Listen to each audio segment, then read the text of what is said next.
யார் சொன்னது முருகர் தான் தமிழ் கடவுள்னு? எங்களுடைய தமிழ் கடவுள் வந்து கலைஞர் கருணாநிதி அவர்கள் தான் அப்படின்னு சொல்லிட்டு பேசுறாரு. தமிழ் கடவுளுக்கும் கருணாநிதிக்கும் என்ன சம்பந்தம்? எனக்கு அதுதான் அண்ணன் சீமான் கூட சொன்னாரு. ஏன்னா எங்க கோயில் எல்லாத்தையும் எங்கிட்ட இருந்து பிடுங்கிக்கிட்டு எங்களுடைய வழிபாட்டு உரிமையெல்லாம் பிரிச்சுட்டு உங்களுடைய சமாதியெல்லாம் எங்களுக்கு கோயில் ஆக்கிட்டீங்களேடா அப்படின்னா அதுதான் இவங்களுக்கு வந்து முழுக்க முழுக்க தமிழ் அடையாளங்களை எல்லாத்தையும் திராவிட அடையாளமா திராவிடமயப்படுத்தணும். அப்படி அதுக்கான வேலைகளை தான் இவங்க செய்வாங்க. இவங்களுக்கு கடவுள் எல்லாமே வந்து இன்னைக்கு உலகம் வந்து இப்படி சுத்துதுனாலே அதுக்கு பெரியார் தான் காரணம். சூரியன் இப்படி கிழக்குல உதிச்சு மேற்குல மறையுதுனால அதுக்கு பெரியார் தான் காரணம். இந்த ஒட்டுமொத்த ஆட்சி அதிகாரமே ஸ்தம்பிச்சு தான் நிற்கிது. இது வந்து ஒரு மாடல் தான், திராவிட மாடலுங்கிற மாதிரி ஒரு விளம்பர மாடல் தான் ஓடிக்கிட்டு இருக்கு. டெய்லி ஒரு ஷூட்டிங், டெய்லி ஒரு பப்ளிக் ஷூட்டிங், இன்டோர் ஷூட்டிங், இது மாதிரி தான் இங்கே போயிட்டுருக்கு. வேறு ஆட்சி நடக்கல, வெறும் காட்சி தான் நடக்குது. அது மக்கள் தான் உணரணும். கும்பிட்டுட்டு வெளியே வந்து ஆதரவாளர் போட்டோ கேட்டதும் திருநீரை அழைச்சிட்டு போட்டோ கொடுத்தாரு. இது மாதிரியான இந்த கோமாளித்தனங்களும் போலி மத சார்பின்மையும் தான் இந்த மண்ணில் பாஜகவை வளர்த்து விடுது.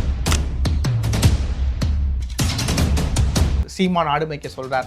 சீமான் இப்போதான் நாங்கள் படித்தோம், எங்களை உடனே ஆடு மாடு மேய்க்க சொல்றார். பார்த்தீங்களா இந்த பாஜக கைக்குள்ளிய இவர்கள் எவ்வளவு நியாயமானவர்கள். ஆனால் சாராயம் வைக்கலாம், சாராயம் குடிச்சிட்டு படிக்கிற பெண்கள் குடிக்கலாம், படிக்கிற மாணவன் குடிக்கலாம், கஞ்சா அடிக்கலாம், கஞ்சா போதையில் கொலை பண்ணலாம், பாலியல் வன்புணர்வுகள் நடக்கலாம். அதெல்லாம் வந்து பெருமைக்குரிய திராவிட மாடலின் சாதனைகள். அப்போ திமுகவை வந்து திமுக தான் மிக ஆதரவாக பாஜகவோடு இணக்கமாக இருக்கு. திமுகவுடைய கூட்டணி கட்சிகள் கூட அந்த அளவுக்கு இல்லை. இவங்க தான் ஊருக்கு முன்னே வந்து இந்த அந்த ராணுவ பஞ்சாப் பாகிஸ்தான் இந்திய பிரச்சனையின் போது ஊருக்கு முன்னே ஆதரவு தெரிவிக்கிறேன்னு நடந்த ஒரே ஆள் இவர் தான். ரொம்ப நாள் நீடிக்காதுன்னு தான் நினைக்கிறேன். கூடிய சீக்கிரம் ஒரு நல்ல மாற்றம் கண்டிப்பாக நடக்கும். அதுக்கான அறிகுறிகள் தெரியுது. வரக்கூடிய தேர்தலில் அது கண்டிப்பாக நல்ல பிரகாசமாகவே எதிரொலிக்குங்கிறத நான் சட்டமன்றத்தில் தமிழ் தேசிய குரல் அண்ணன் சீமானின் குரல் நிச்சயமாக ஒலிக்கும்.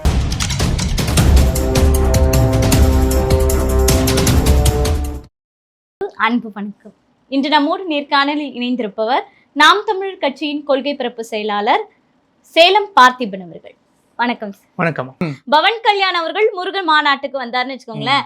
சேகர் பாபு கேக்குறாரு, இவருக்கு இங்க என்ன வேலை அப்படின்னு கேக்குறாரு. அதாவது அவர் ஆந்திரா தெலுங்கர், நாங்க வந்து தமிழ்நாட்டு தெலுங்கர், இவருக்கு இங்க என்ன வேலை அப்படின்னு எதிர்க்கிறாரு இல்லையா? அப்ப இந்த தெலுங்குல கூட ஆந்திர தெலுங்கு, தமிழ் தெலுங்குன்னு அவங்க பிரிச்சு தானே பாக்குறாங்க. அப்படி கிடையாது, தெலுங்கர்களுக்குள்ள அவங்க பங்கு போட்டுக்கிறாங்க. அவங்க வந்து அதே பவன் கல்யாண் நாளைக்கு ஜெயிச்சுட்டா அவங்க பின்னாடி இப்போ சமீபத்தில் தில்லிக்கு போனார் இல்லையா, அந்த உதயநிதியை காப்பாற்றுறதுக்காக 4 ஆண்டுகளாக கலந்து கொள்ளாத நிதி ஆயோக் திட்டத்துக்கு விழுந்தடிச்சு ஓடினார் இல்லை. அப்போ யார் பக்கத்தில் நின்றுட்டு இருந்தார்? ஸ்டாலின். சந்திரபாபு நாயுடோட பின்னாடி ஒன்றலாம் ஒரு அணியாக தானே நின்று பேசிகிட்டு இருந்தாங்க. அது திரைமறைவில் அவங்க லாபியில் அவங்க தெளிவாக இருப்பாங்க தெலுங்கர்கள். அவங்களுக்கான அதிகாரத்தில் இப்போ அப்படி பார்த்தீங்கன்னா நான் சொன்னேன் இல்லையா கொஞ்ச நேரத்துக்கு முன்னாடி, ரெட்டியார் சங்க மாநாட்டில் தான் KN நேருவும் இருக்காரு, பிஜேபியை சேர்ந்த ஸ்ரீனிவாசனும் ஒரே மேடையில் அலங்கரிக்கிறாங்கல்ல. அங்கே அவங்களுடைய திராவிட கொள்கை போயிடுது, இந்துத்துவ கொள்கை போயிடுது, அவங்களுடைய தெலுங்கு மொழி தெலுங்கு இனம் தானே பிரதானப்படுது. அதை தான் தமிழக மக்கள் புரிஞ்சுக்கணும் அப்படின்னு சொல்கிறேன். நீங்கள் கேட்ட கேள்விக்கும் அதுதான் பதில். இங்கே நின்றுட்டு அவங்க தெலுங்கும் தமிழும் ஒரு கலாச்சாரம்னு நைனா நாகேந்திரன் ஒரு தமிழனே பேச வேண்டிய நிர்பந்தம் ஏன் வருதுன்னா, தமிழனுக்கு இன உணர்வு இல்லை. என்ன பேசினாலும் இவன் ஒத்துக்குவான், கைத்தட்டுவான். நாமெல்லாம் இந்து அப்படின்ட்டு இவன் கீழே கைத்தட்டுவான்.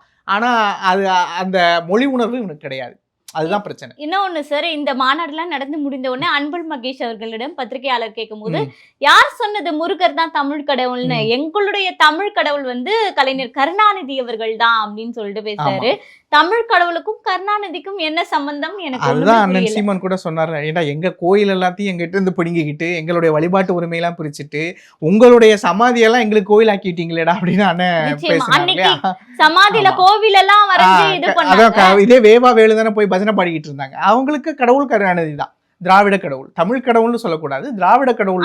தமிழ் கடவுள் தமிழர்களை சேர்த்து சொல்றாங்களே, இதை நம்ம எப்படி பார்க்கலாம்? அதுதான், இந்த மக்களுக்கு இன உணர்வு வரப்போறது இல்லை, மொழி உணர்வு வரப்போறது இல்லை. என்ன சொன்னாலும் ஒத்துக்குவாங்க. அதுக்கும் போய் ஐயா நல்லா சொன்னார் தலைவரின் கை கட்டிட்டு போய் ஓட்டும் போடக்கூடிய மக்கள் தானே இவங்க இருக்கிறாங்க இங்க. அந்த அறியாமையை அவர்கள்லாம் பயன்படுத்திக்கிறாங்க. இன்னொன்னு, அவருடைய பிறந்த நாளும் செம்மொழி நாளாக அறிவிச்சுட்டு இருக்காங்க. எதை வைத்து எவ்வளவோ தமிழ் தலைவர்கள் இருக்காங்க. அப்படி இருக்கும்போது இவருடைய பிறந்த நாளை செம்மொழி நாளாக அறிவிக்கிறதுக்கான காரணம் என்னவா இருக்கும்? அதுதான் இவங்களுக்கு வந்து முழுக்க முழுக்க தமிழ் அடையாளங்களை எல்லாத்தையும் திராவிட அடையாளமா திராவிடமயப்படுத்தணும். அப்படி அதுக்கான வேலைகளை தான் இவங்க செய்வாங்க. இவங்களுக்கு கடவுள் எல்லாமே வந்து இன்னைக்கு உலகம் வந்து இப்படி சுத்துதுனாலே அதுக்கு பெரியார் தான் காரணம். சூரியன் இப்படி கிழக்குல உதிச்சு மேற்குல மறையுதுனால அதுக்கு பெரியார் தான் காரணம். அங்க பாரு வெள்ளைக்காக்கா பறக்குதுனால ஆமா ஆமா உண்மைதான் அப்படின்னு ஒத்துக்கிற மாதிரி எல்லாமே பெரியார் தான். பெரியார்ல இருந்து தான் இவங்க தொடங்குவாங்க. அண்ணா, பெரியார், கருணாநிதினு அப்படி அதை வழி வழியா கட்டமைச்சிட்டு வருவாங்க. இல்ல இப்ப இவ்வளவு நிறைந்திருக்கு, தேர்தல் நெருங்கி கொண்டிருக்குது. இந்த நேரத்துல தமிழர்கள் மத்தியில சீமான் அவர்கள் எப்படிதான் விழிப்புணர்வு ஏற்படுத்த போறாரு அப்படின்னு ஒரு கேள்வி. இல்ல அதாவது எப்படி ரொம்ப கடினமான ஒரு வேலையை தான் அண்ணன் சீமா செஞ்சிட்டு இருக்காரு. ஒரு பிணம் கூட எழுந்துரும். அதுக்கு மேல மிஞ்சின ஒரு பேச்சு அண்ணன் பேசாத பேச்சு இல்லை, எடுத்து வைக்காத தர்க்கங்கள் கிடையாது, வாதங்கள் கிடையாது. இவ்வளவு பேசியுமே ஒரு இனம் எழலைன்னா இன்னும் என்ன பண்றது அப்படிங்கிறது ரொம்ப ஒரு வேதனையான விஷயமா தான் இருக்கு. அதுக்காக நம்ம வந்து அப்படி இருந்துட முடியாது இல்லை, நம்ம வேலையை நம்ம செஞ்சுதான் ஆகணும். இன்னைக்கு 1ல் ஆரம்பித்தது 1% ஆரம்பித்தது 1 4 ஆணுச்சு, 4 இப்போ 8 ஆணுச்சு. இந்த 8 16ஆகவும் 32ஆகவும் ஆகும் காலம் வெகு தூரம் இல்லை. அதற்கான நம்ம வேலையை சரியாக செஞ்சுட்டு போகிறோம். நாங்கள் விதைக்கிறது எங்கள் வேலை, வீரியமாக விதைச்சிட்டோம், அது வீரியமாக வளர்ந்துட்டும் வருது. ரொம்ப நாள் நீடிக்காதுன்னு தான் நினைக்கிறேன். கூடிய சீக்கிரம் ஒரு நல்ல மாற்றம் கண்டிப்பாக நடக்கும். அதுக்கான அறிகுறிகள் தெரியுது. வரக்கூடிய தேர்தலில் அது கண்டிப்பாக நல்ல பிரகாசமாகவே எதிரொலிக்குங்கிறத நான் சட்டமன்றத்தில் தமிழ் தேசிய குரல் அண்ணன் சீமானின் குரல் நிச்சயமாக ஒலிக்கும். நிச்சயமா, வாழ்த்துக்கள் சார். அடுத்தபடியா பாத்தீங்கன்னா இப்போ வந்து தமிழர்களுக்கு தான் வந்து தமிழ்நாட்டுல உரிமை இல்லை அப்படின்னு பார்த்தோம்னா, விவசாயிகளுக்கும் தொடர்ந்து அரசாங்கம் எதிராக தான் செயல்பட்டு இருக்கு. மாம்பழங்களுக்கு கூட நிர்ணய விலை வந்து கொடுக்கல அப்படின்னு சொல்லிட்டு சீமானவர்கள் அறிக்கையை விட்டிருந்தாரு. இப்படிப்பட்ட இந்த நிலை தொடர்ந்து கொண்டே இருக்கு. தர்பூசணி விஷயம் பார்த்தோம், அதே மாதிரி நிறைய விஷயங்கள்ல விவசாயிகள் தொடர்ந்து வஞ்சிக்கப்படுகிறார்கள். இதை நீங்க எப்படி பாக்குறீங்க? இல்லைங்க, நான் விவசாயிகள் மட்டும் கிடையாது, அரசு ஊழியர்கள் வஞ்சிக்கப்படுறாங்க. அரசு மருத்துவமனைகள் வந்து ரொம்ப மோசமான நிலையை நோக்கி போயிட்டு இருக்கு. மருந்துகள் இல்லை, மருத்துவர்கள் இல்லை அப்படிங்கிற குற்றச்சாட்டுகள் வருது. பேருந்து ஓட்டுநர்கள் வந்து பேருந்துகள் சரியான வரதில்லை, சரியான நேரத்துக்குங்கிறாங்க. இந்த ஒட்டுமொத்த ஆட்சி அதிகாரமே ஸ்தம்பிச்சு தான் நிற்கிது. இது வந்து ஒரு மாடல் தான், திராவிட மாடல்ங்கிற மாதிரி ஒரு விளம்பர மாடல் தான் ஓடிக்கிட்டு இருக்கு. டெய்லி ஒரு ஷூட்டிங், டெய்லி ஒரு பப்ளிக் ஷூட்டிங், இன்டோர் ஷூட்டிங், இது மாதிரி தான் இங்கே போயிட்டு இருக்கு. வேற ஆட்சி நடக்கல, வெறும் காட்சி தான் நடக்குது. அது மக்கள் தான் உணரணும். இன்னொன்னு சார், இப்ப உதயநிதி அவர்கள் வந்து 2 நாட்களுக்கு முன்னாடி அவருடைய தொகுதிக்கு வந்திருக்காரு. அந்த சேத்பாக்ல பாத்தீங்கன்னா குடிசை பகுதிகள், அதுக்கப்புறம் வந்து பக்கிங் கால்வாய் எல்லாத்தையும் திரைசீலை போட்டு மூடிட்டாங்க. ஏற்கனவே மதுரையில அப்பா போனப்போ அதே பண்ணாங்க, மீண்டும் பையனுக்கும் அதே திரைசீலைகள். ஆட்சியாளர்கள் கண்ணுக்கு பட வேண்டிய விஷயங்கள் படாமல் மறைக்கப்பட்டால் மக்களுக்கு எப்படி நீதி கிடைக்கும்?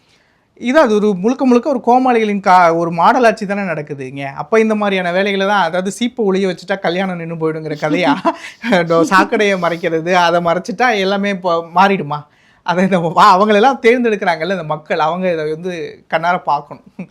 அவர்கள் தான் யோசிக்கணும் இதெல்லாம், இந்த கோமாளிகளுடைய ஆட்சியும் கூத்துகளையும். இல்ல அன்னைக்கு வந்து அவங்க சொன்னாங்க, அந்த விஷயம் நடந்த போது நாங்க பாஜக ஆட்சி கிடையாது, திமுக ஆட்சி, குறைகளை தீர்ப்போம், நான் நடவடிக்கை எடுப்பேன் அப்படின்னு சொல்லிட்டு ஸ்டாலின் அவர்கள் பேசினாரு. இன்னைக்கு என்ன பதில் சொல்லுவாங்கன்னு நினைக்கிறீங்க? இவங்க 2 பேருக்கும் ஒருத்தருக்கு ஒருத்தர் போட்டி தான் அது. அவங்க மிஞ்சின சாதனையும் இவங்க செய்வாங்க. அதாவது பாஜகவாவது குஜராத்தில் வந்து அந்த அமெரிக்க அதிபரும் யாரோ வரும்பொழுது தானே அவங்க அதை திரைசீலையிட்டு மறைச்சாங்க. இவங்க போகும்போதே லட்சணம் அப்படி இருக்கு. இவர்கள் அதை நம்ம விமர்சிச்சதுக்கு அப்புறம் உடனே அதை போய் நின்றுட்டு அதை வந்து முதல்வர் பார்வையிட்டு உடனே சரி செஞ்சுட்டாரு. ஆமா, உடனே அதை எடுத்துட்டு அதுக்கும் ஒரு உருட்டு. அந்த மாதிரி முழுக்க ஒரு கோமாளித்தனத்தை செய்யறதும், அதுக்கு பிற்பாடு அதுக்கு பல கண்டனங்கள் எதிர்வினைகள் வந்தோடனே அதை மறைக்கிறதுக்கு மறுபடியும் ஒரு நாடகத்தை மறைக்க ஒரு நாடகம்னு அனுதினம் ஒரு நாடகம் தான்.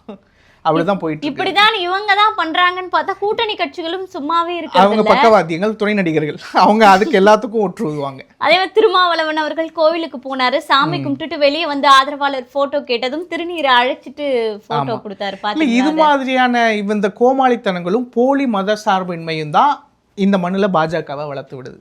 இவர்கள் வந்து சாதியை ஒழிக்கிறோம்பாங்க, ஆனால் சாதியை வளர்த்து விடுவாங்க.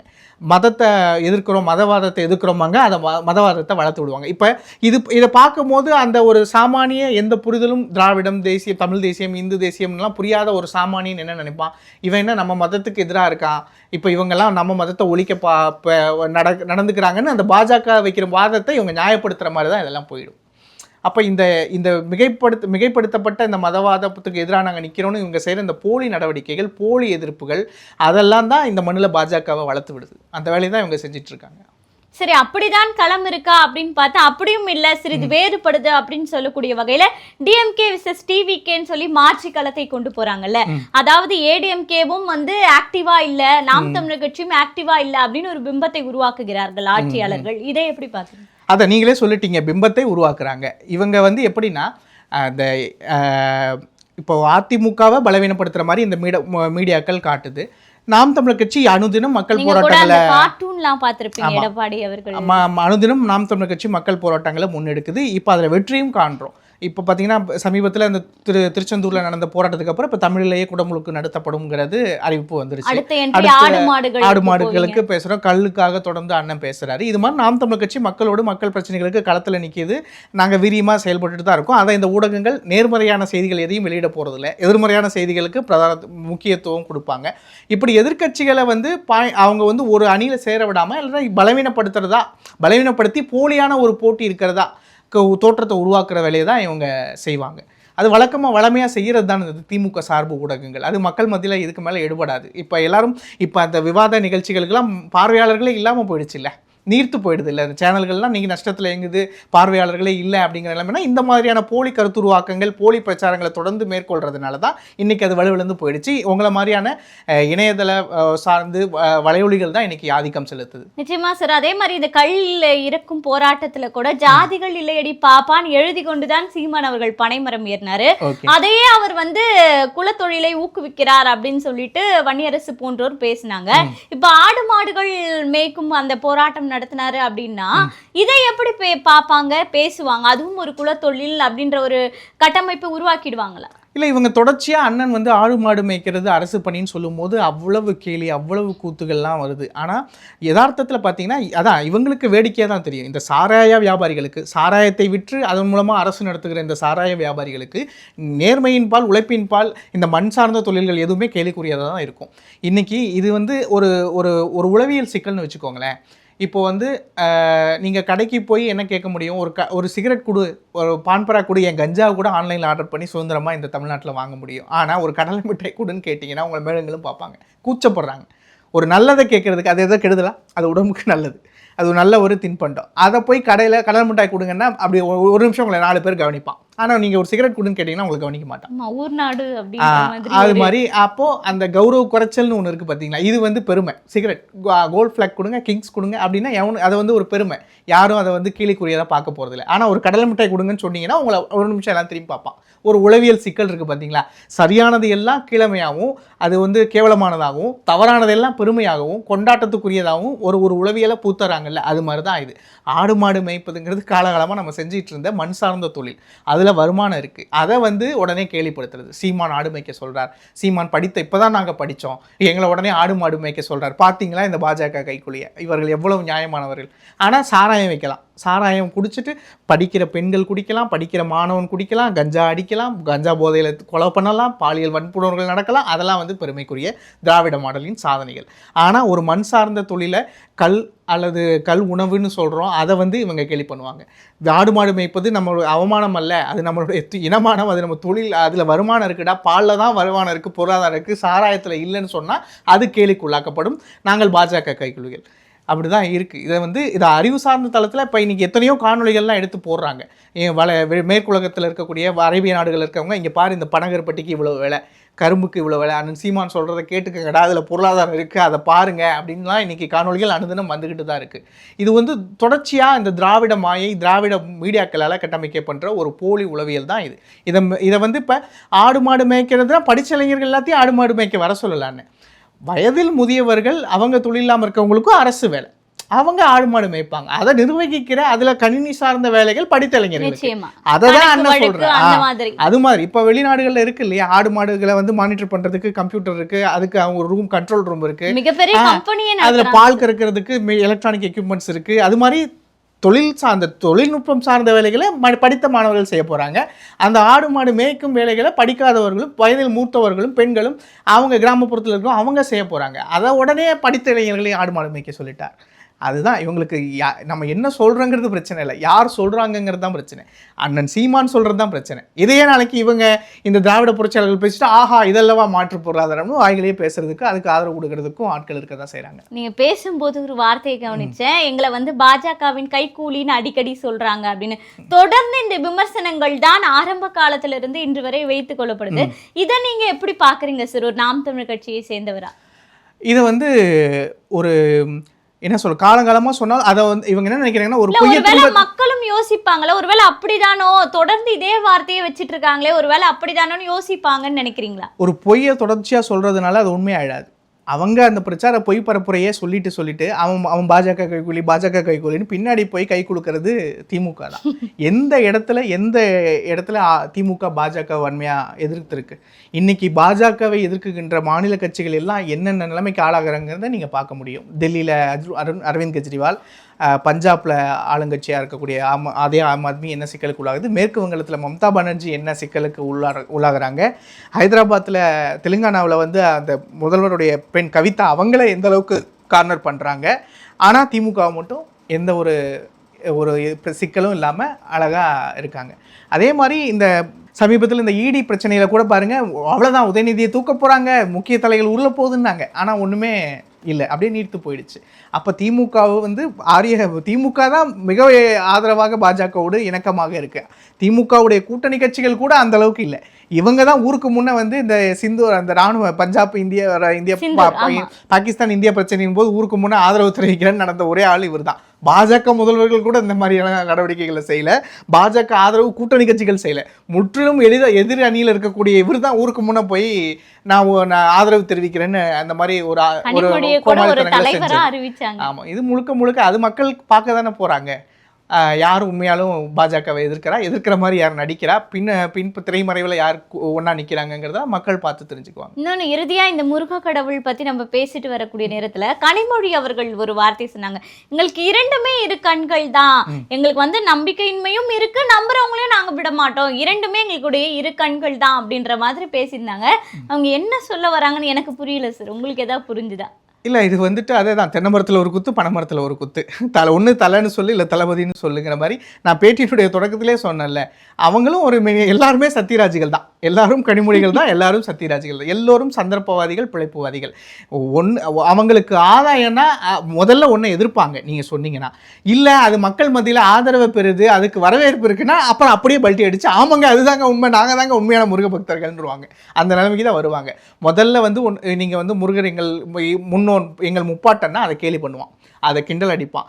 அப்புறம் என்ன பண்ணுவான், இன்னைக்கு அதுக்கு வெகுஜன மக்கள் கிட்ட அது ஒரு ஆதரவு வருது அப்படின்னா உடனே முருகன் தான் திராவிட கடவுள்ன்றான், ஒரே முருகனே எங்க பக்கம்ன்றான். அதனால இது காலகாலமாக ஆரியர்களும் திராவிடர்களும் செய்கிற கோமாளித்தனங்கள் தான். முதல்ல ஒன்று எதிர்ப்பாங்க, அதுக்கப்புறம் அது வென்றுடுச்சுன்னா அதை தன்மையப்படுத்திடுவாங்க. அந்த வேலையை தான் கனிமொழி அவர்கள் செய்கிறாங்க. நிச்சயமா சார், உங்களுடைய தமிழ் தேசிய அந்த உணர்வுகள் மக்கள் எந்த அளவுக்கு வந்து விழிப்புணர்வு இல்லாமல் இருக்காங்க அப்படின்னு பல விஷயங்கள்ல உணர்வு பூர்வமாக எங்ககிட்ட வந்து பகிர்ந்துக்கிட்டுங்க. மீண்டும் ஒரு நிகழ்ச்சியில் சந்திக்கலாம். நன்றி.